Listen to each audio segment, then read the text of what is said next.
Hello dear subscribers, today I will tell you how you can easily fix your error. So if you try to open Instagram and you can't do it, so you receive error when you try to open Instagram, so how you can fix it. So first thing you need to check is just go to the App Store and just find in search tab Instagram. So just write in search tab Instagram.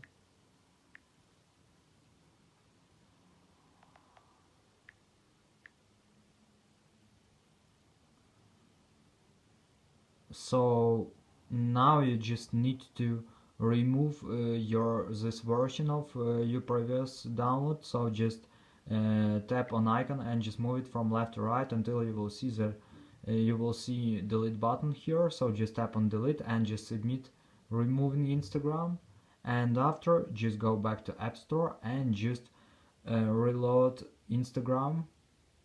So just tap here on get, you will see not open but get, and it will successfully download and install Instagram on your phone.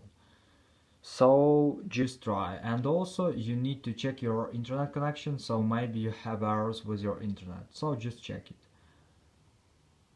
So thanks for watching, have a nice day, subscribe to my channel, click like, and goodbye.